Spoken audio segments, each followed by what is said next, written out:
My father worked at a government facility in the 1980s, not the version you see in documentaries, not the gleaming hallways, not the smiling engineers, not anything that ever made the news. When people asked what he did, at dinner parties, at neighborhood cookouts, at the school gate, he would offer them something flat, forgettable. Systems work, he would say, and then he would change the subject before the next question could form. As a child, I thought that was normal. Every father carried something he didn't explain. That's what I told myself when he came home late, loosened his tie, poured a glass of scotch, and disappeared into his office without turning on the light. He wouldn't sit at the desk. He wouldn't read. Most nights he just stood by the window and looked out into the yard, like he was waiting for something to happen. If I asked what he was doing, he would say, thinking. If I asked about work, he would say, classified. If I pushed any further, he would give me a look that shut the whole thing down. So I stopped asking. His name was Elliot. He died last year. It wasn't sudden. It wasn't dramatic. He got sick, went through the routine, and then one morning, the hospital called early. And by the time I arrived, he was already gone. They handed me a small plastic bag with his watch and his wallet. Told me where to sign. The funeral was small. A few relatives, a couple of old colleagues who said very little, and one man I did not recognize, who stood at the back the entire time and left before anyone could speak to him. Nobody told stories. Nobody mentioned anything specific. It was all careful, polite, and empty.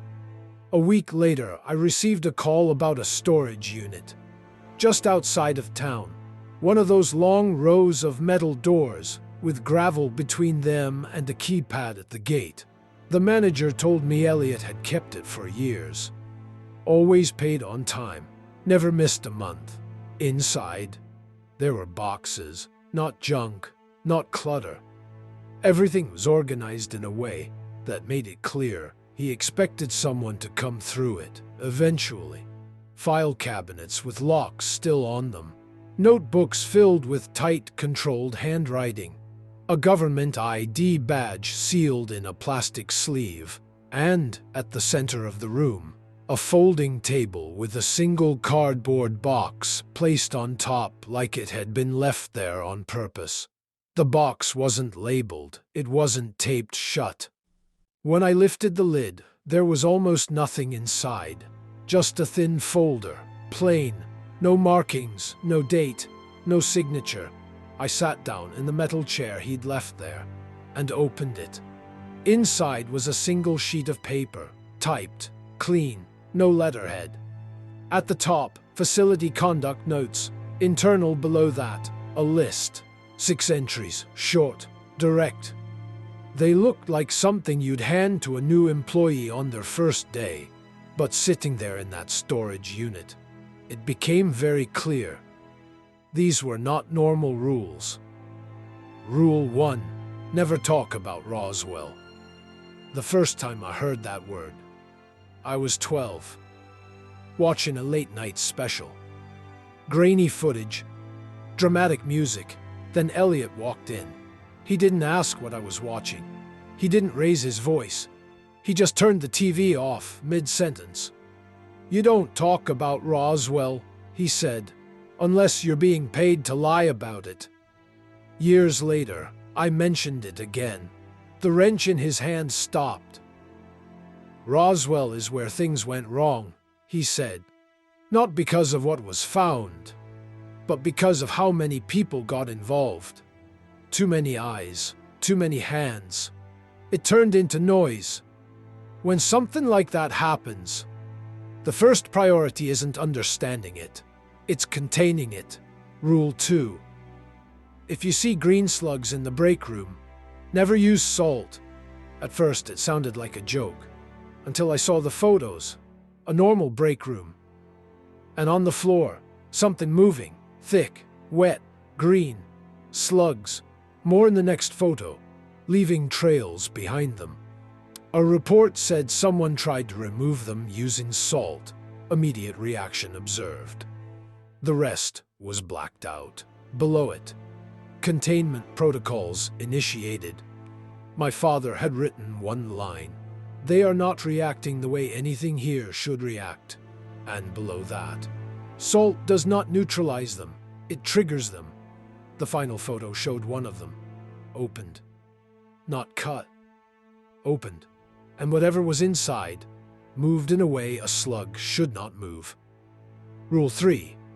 Do not ask about missing scientists. Lists of names, departments, then gaps, positions with no assignments, transfers with no destination, names that simply ended, a transcript. Where did he go? That's not your concern. His wife called me. What did you tell her? I told her I didn't know anything. Good. Keep it that way. My father wrote, at that level, asking is the same as volunteering. Rule 4. If a government official demands answers, pretend you're complying. Visit logs, scripts, pre-written answers to expected questions. Everything controlled. My father wrote in the margin, give them something to hold on to, not something to follow. Rule 5. Never bring your dog to work. There was a photo, Elliot, and a golden retriever I remembered. A report said the dog behaved normally until entering the lower corridor. Then it refused to move. No smell, no sound, no visible reason. Just fear. The photo showed the dog frozen, staring at something that wasn't there. Rule 6. Never let your child out alone after dark. At first, it sounded normal, until the reports, missing child, footprints that stopped abruptly, a hiker, pack found, nothing else. My father's notes, distance from structures matters. Edge of property, not center. They don't come near houses, they wait for separation. I remembered something then, standing near the trees as a kid, hearing my father call my name, sharp. Stay closer to the house. No explanation. Now I understand why. The final line in the folder read, they take what's far enough away to be easy. I put the folder back exactly the way I found it. The house felt different after that. Not louder, not stranger, just clearer. I started locking the doors earlier. Sometimes I go into his office at night. I don't turn on the lights. I stand by the window, just like he used to, and I look out across the yard. Most nights there's nothing there, just shadows. It looks empty. It always did. I used to think my father stood there because something in him was broken. Now I understand. He wasn't looking at nothing. He was keeping watch,